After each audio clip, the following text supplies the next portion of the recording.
Je n'aurais jamais pensé que le mariage de mon fils serait le jour où je me sentirais comme une étrangère dans ma propre famille. Je me tenais là, tenant mon petit bouquet, souriant aux invités, quand ma nouvelle belle-fille s'est penchée vers moi. Sa voix était basse, mais chaque mot m'a transpercé. Ne parlez pas à ma famille. Pendant une seconde, j'ai cru avoir mal entendu. C'était censé être un jour heureux. J'ai réussi à esquisser un sourire poli, pensant que ce devait être une sorte de blague étrange. Mais ensuite, mes yeux ont suivi les siens, et j'ai vu qui se tenait à côté d'elle. Mon cœur a chuté si vite que je pouvais à peine respirer. À cet instant précis, j'ai su que si je restais ici une seconde de plus, je pourrais m'effondrer devant tout le monde. Le matin du mariage semblait porter des années d'espoir. Je me suis réveillé tôt, j'ai préparé la robe bleu clair qu'Ethan avait choisie pour moi, et je me suis souvenu de son sourire quand il l'avait vue pour la première fois. « Tu ressembles à la mère de l'année », avait-il dit, et je me suis accroché à ces mots comme s'ils étaient un cadeau. Le lieu était un vignoble dans la Napa Valley, le genre d'endroit que l'on voit dans les magazines, des rangées de verdure s'étendant jusqu'à l'horizon, des guirlandes lumineuses suspendues entre des poutres en bois, une musique qui flottait dans l'air. Les invités riaient déjà et trinquaient. Quand je suis arrivé, j'ai pris une profonde inspiration et je me suis dit que tout allait être parfait. Aujourd'hui, il ne s'agissait pas seulement du mariage d'Ethan et Sam. Pour moi, il s'agissait de rencontrer enfin la famille de Sam et de commencer un nouveau chapitre où nous pourrions tous faire partie d'un même ensemble. Je pensais au chemin que nous avions parcouru, Ethan et moi. Quand son père, Richard, nous a quittés, Ethan n'avait que 8 ans. Je travaillais le jour dans une petite boulangerie et la nuit à nettoyer des bureaux, dormant à peine, mais m'assurant toujours qu'Ethan ne manque jamais une sortie scolaire ou qu'il ait un cadeau pour son anniversaire. Nous étions une équipe, juste nous deux, bravant toutes les tempêtes que la vie nous envoyait. En entrant dans ce vignoble, je croyais que tous ces sacrifices avaient mené à ceci, le bonheur de mon fils, son avenir, et peut-être même une famille plus grande à aimer pour moi. Je ne me doutais pas que les premiers mots que j'entendrais de ma nouvelle belle-fille seraient un avertissement de garder le silence. La cérémonie était magnifique, le genre de mariage que l'on s'attend à voir dans un film. La musique était douce et chaleureuse. Les vœux étaient sincères, et j'ai applaudi avec tout le monde. Alors qu'Ethan et Sam remontaient l'allée en tant que mari et femme, j'ai essayé de mettre de côté l'étrange avertissement que Sam m'avait donné plus tôt, me disant que je réfléchissais trop. Peut-être qu'elle était stressée. Peut-être qu'elle ne voulait pas de moments gênants avec ses proches. Et peut-être qu'elle m'expliquerait plus tard. Je me suis dirigé vers l'espace de réception, où les invités se rassemblaient sous le haut-vent en plein air décoré de guirlandes de lumière dorée. L'odeur de poulet rôti et de pain à l'ail flottait dans l'air, et des serveurs passaient avec des plateaux de champagne. J'étais déterminé à continuer de sourire et à jouer le rôle de la mère fière, même si un nœud d'angoisse me serrait l'estomac. Je me suis approché de Sam, pensant que j'essaierais de nouveau de parler, peut-être pour la complimenter et repartir sur de bonnes bases. Mais alors que je m'avançais, son sourire n'atteignait pas tout à fait ses yeux. « Vous vous souvenez de ce que j'ai dit » murmura-t-elle, en jetant un coup d'œil au groupe de personnes avec qui elle parlait. Ses parents se tenaient là, grands et élégants, leurs expressions illisibles. À côté d'eux se trouvaient quelques parents que je supposais être des cousins et des oncles, tous engagés dans une conversation tranquille. Je me suis figé, ne sachant pas ce qu'elle attendait de moi. Étais-je censé les ignorer complètement? C'était déjà assez gênant de ne pas les connaître, mais maintenant on me disait d'agir comme s'ils n'existaient pas. J'ai ri légèrement, essayant de détendre l'atmosphère. Sam, quelque chose ne va pas? Ai-je fait quelque chose? Ses yeux sont revenus vers les miens, froids et mesurés. C'est mieux comme ça. Croyez-moi. Puis elle s'est retournée et a rejoint le groupe, me laissant là, comme si je n'avais pas ma place. J'ai senti mes joues chauffer alors que je retournais vers le bar, faisant semblant de m'intéresser au hors-d'œuvre pendant que mon esprit tournait en rond. Pourquoi ma belle-fille, le jour de son mariage, voudrait-elle me tenir à l'écart de sa propre famille? J'ai aperçu Ethan de l'autre côté de la pièce, en train de discuter avec des amis de l'université. Je lui ai fait un petit signe de la main et il est venu, son sourire un peu trop forcé. « Maman, tout va bien ?» demanda-t-il, en évitant mon regard. « Ethan, pourquoi Sam m'a-t-elle dit de ne pas parler à sa famille? Qu'est-ce qui se passe ?» Il a laissé échapper un soupir, regardant autour de lui avant de baisser la voix. « C'est juste compliqué. » « D'accord ? On en parlera plus tard. » Et sur ces mots, il m'a tapoté le bras et est retourné vers ses amis. Compliqué? C'était sa réponse. Je me tenais là, entouré de rires et de musique, me sentant de plus en plus comme une étrangère. Des gens que je n'avais jamais rencontrés me lançaient des regards que je ne pouvais pas tout à fait déchiffrer, certains curieux, d'autres presque méfiants. Mon estomac se nouait. J'ai décidé que j'allais au moins essayer de profiter de la nourriture et de parler à quelques amis d'Ethan. Mais juste au moment où je me dirigeais vers le buffet, un murmure a parcouru la foule. Je me suis retourné pour voir qui était arrivé. Et c'est là que j'ai remarqué Sam arborer un large sourire en traversant la cour pour saluer un homme grand dans un costume sombre. Il se déplaçait avec un air de familiarité, sa démarche assurée. Mon souffle s'est coupé à la seconde où son visage s'est tourné vers moi. C'était Richard, mon ex-mari. L'homme que je n'avais pas vu depuis plus de 20 ans. L'homme qui nous avait quittés, moi et notre fils, pour une autre femme, nous laissant avec des factures impayées et une maison que nous ne pouvions pas garder. L'homme qui n'avait jamais appelé une seule fois pour savoir comment allait Ethan, qui avait manqué chaque anniversaire, chaque remise de diplôme, chaque moment important de la vie de son enfant. Et le voilà, debout avec ma nouvelle belle-fille, souriant et serrant la main de sa famille comme s'il avait sa place ici. Mon cœur battait si fort que je pouvais l'entendre dans mes oreilles. Je me suis agrippé au bord de la table la plus proche juste pour me stabiliser. Mon esprit était inondé de questions. Ethan le savait-il? Avait-il parlé à son père dans mon dos? Depuis combien de temps Sam était-elle en contact avec lui? Et pourquoi? Pourquoi étais-je celle à qui on disait de garder ses distances alors que l'homme qui nous avait abandonnés était accueilli comme un invité d'honneur? Je suis resté figé sur place alors que la main de Sam touchait le bras de Richard d'une manière familière, le présentant à tout le monde comme s'il était un ami perdu de longue date. Mon pouce accélérait, et mon visage brûlait d'humiliation. L'avertissement prenait soudain tout son sens. Elle ne voulait pas que je parle à sa famille parce qu'elle ne voulait pas que je leur dise qui était vraiment Richard. Elle ne voulait pas que la vérité interfère avec l'histoire qu'elle et Ethan avaient convenu de partager. Je sentais mon sang-froid m'échapper, mais j'ai forcé mon expression à rester neutre. Je n'allais pas leur donner la satisfaction de me voir m'effondrer. À l'intérieur, cependant, la trahison était vive et brutale, et je savais que quelque chose entre Ethan et moi avait changé pour toujours. Je suis resté là, les yeux rivés sur Richard, tandis que des souvenirs que j'avais profondément enfouis remontaient à la surface. Le son de la porte claquait la nuit où il est parti. Les mois de lutte pour payer les factures. La façon dont Ethan pleurait jusqu'à s'endormir, demandant pourquoi son père ne l'aimait pas. Le voir maintenant, grand et confiant comme si rien de tout cela ne s'était produit, me serrait la poitrine. Je sentais la piqûre des larmes derrière mes yeux, mais je savais que je ne pouvais pas les laisser couler ici. Pas devant lui. Pas devant la famille de Sam, qui était clairement charmée par son sourire étudié et sa conversation facile. Plus j'observais, plus je réalisais que ce n'était pas une rencontre fortuite. Cela avait été planifié. Sam devait savoir exactement ce qu'elle faisait en l'amenant ici. La façon dont elle touchait son bras, la façon dont ses parents se tenaient à ses côtés, c'était comme s'il faisait maintenant partie de sa famille, tandis que j'étais repoussé aux confins de la vie de mon propre fils. Mon premier réflexe a été de marcher droit sur eux et de demander des réponses. Je voulais dire à la famille de Sam exactement qui était Richard, comment il avait abandonné sa femme et son fils sans un regard en arrière. Je voulais demander à Ethan pourquoi il ne m'avait pas prévenu, pourquoi il pensait que c'était acceptable de me prendre par surprise de cette manière le jour le plus important de sa vie. Mais je savais aussi que cela ne ferait que leur donner ce qu'ils voulaient, une scène, un moment qu'ils pourraient utiliser pour me faire passer pour une femme amère et instable.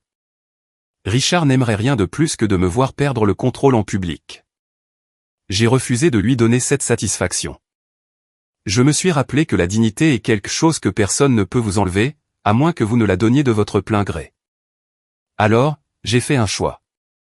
J'ai redressé les épaules, lissé le devant de ma robe et décidé que je ne les approcherais pas.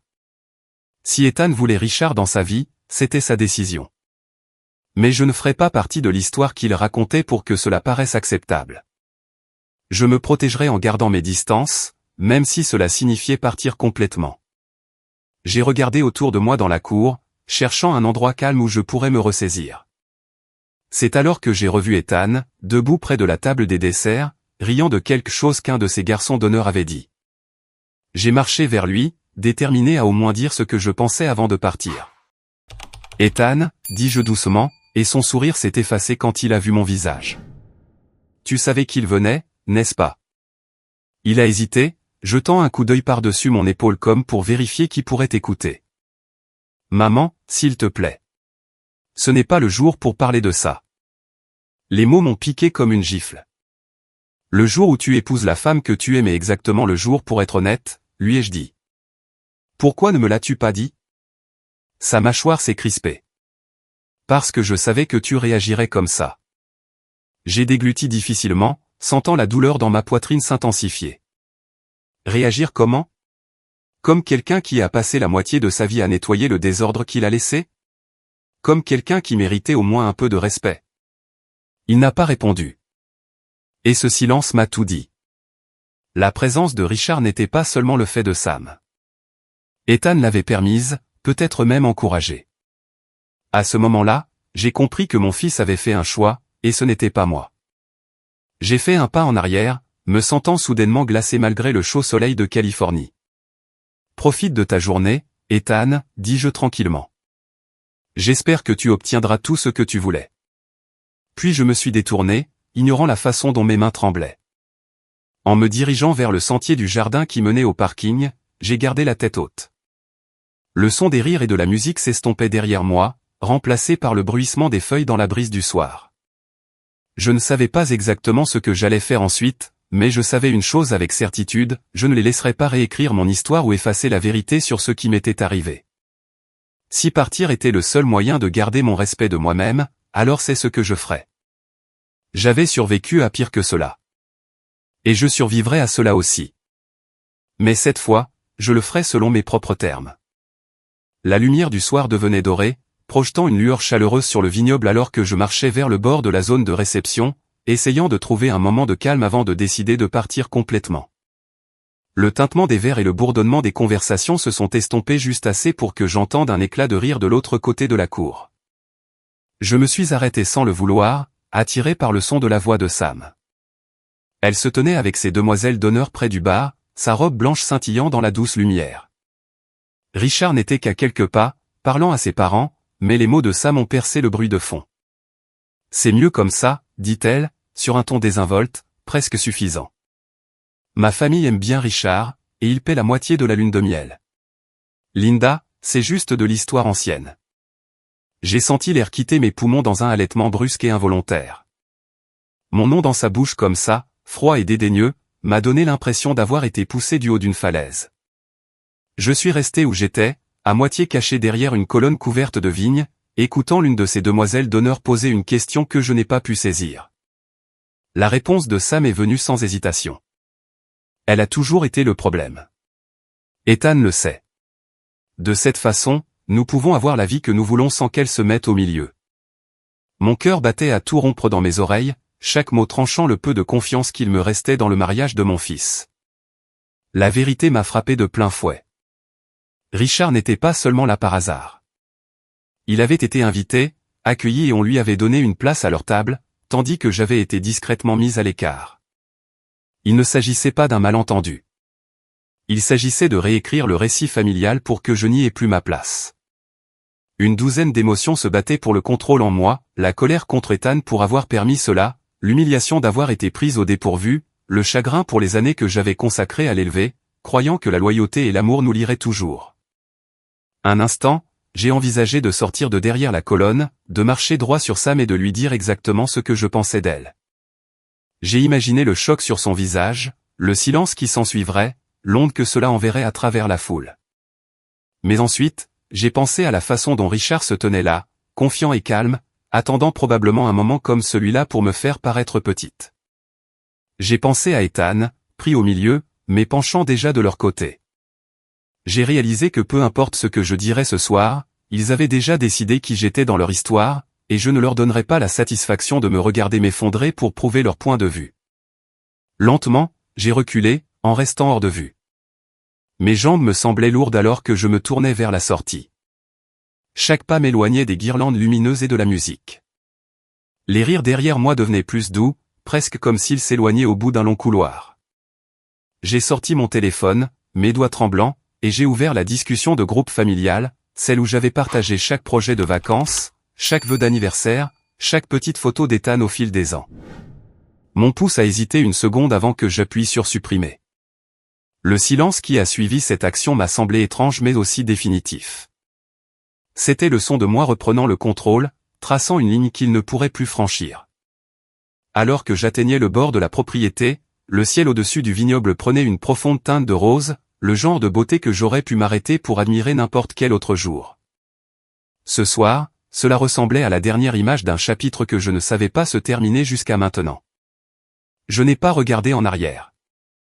Je n'avais pas besoin de voir la célébration dont j'avais été exclu ou les visages des gens qui avaient décidé que je n'avais pas d'importance.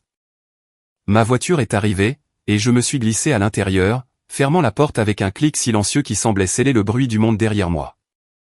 Alors que nous nous éloignions, les guirlandes lumineuses se sont estompées au loin jusqu'à n'être plus que de faibles étincelles dans le noir, comme des souvenirs que je ne voulais plus garder. La trahison brûlait encore, mais en dessous se trouvait quelque chose de plus stable, une détermination que s'ils voulaient me retirer de leur vie, je ne m'en dirais pas pour rester. Ils pouvaient avoir leur version soigneusement élaborée de la famille. J'aurais mon respect de moi-même. Et cela valait plus que n'importe quelle place à leur table. La semaine après le mariage a semblé étrangement calme, comme si le bruit et le chaos de cette journée avaient drainé quelque chose en moi que je ne pouvais pas récupérer. Mon téléphone est resté sur le comptoir de la cuisine, intact, la discussion de groupe familial disparue, ma boîte de réception vide des messages habituels et décontractés d'Ethan. Je ne m'attendais pas à avoir de ces nouvelles tout de suite, mais le 7e jour, mon téléphone s'est finalement allumé avec son nom. J'ai hésité avant de répondre, non pas par colère, mais parce que je n'étais pas sûr d'être prête à entendre les excuses que je savais imminentes. Quand j'ai décroché, sa voix était hésitante, presque enfantine, comme elle l'était quand il était adolescent et demandait une faveur.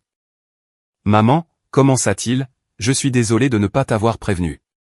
J'ai juste pensé que ce serait plus facile si tu ne savais pas. » J'ai fermé les yeux, retenant un rire amer.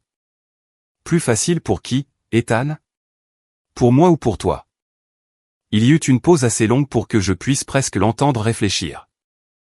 Je ne voulais pas que tu te fâches le jour de mon mariage, dit-il finalement. J'ai serré le téléphone plus fort. Ethan, tu as invité l'homme qui nous a abandonnés à l'un des jours les plus importants de ta vie. Tu es resté là pendant que ta femme me disait de ne pas parler à sa famille, et tu n'as pas dit un mot pour me défendre. Tu penses que le problème était que je le sache à l'avance ? Le problème, c'est que tu as accepté que tout cela se produise. Ma voix était stable, mais à l'intérieur, la douleur était profonde et vive. Il n'a pas essayé d'argumenter. Au lieu de cela, il a soupiré, et la distance entre nous semblait plus grande qu'elle ne l'avait jamais été. J'ai juste pensé que peut-être qu'il était temps de passer à autre chose, a-t-il dit. Passer à autre chose ne signifie pas faire semblant que le passé n'a pas eu lieu, ai-je répondu. Cela ne signifie pas effacer les gens qui étaient à tes côtés quand d'autres sont partis. Pendant un long moment, aucun de nous n'a parlé. Le silence était lourd, mais je savais que je ne pouvais plus le combler pour lui.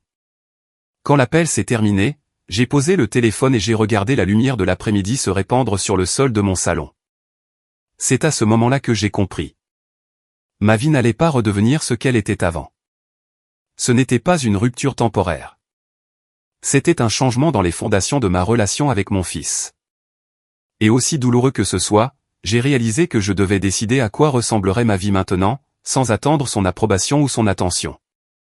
Dans les jours qui ont suivi, j'ai commencé à appeler des amis que je n'avais pas vus depuis des mois, à accepter des invitations à déjeuner, à faire de nouveau du bénévolat au centre communautaire. J'ai rempli mes week-ends de choses qui me faisaient me sentir vivante, jardiner, faire des gâteaux pour les voisins, et même rejoindre un club de lecture où personne ne savait rien de mon drame familial. J'ai trouvé du réconfort dans la simple vérité que je n'avais pas besoin de faire partie de la version de la famille de quelqu'un pour vivre pleinement.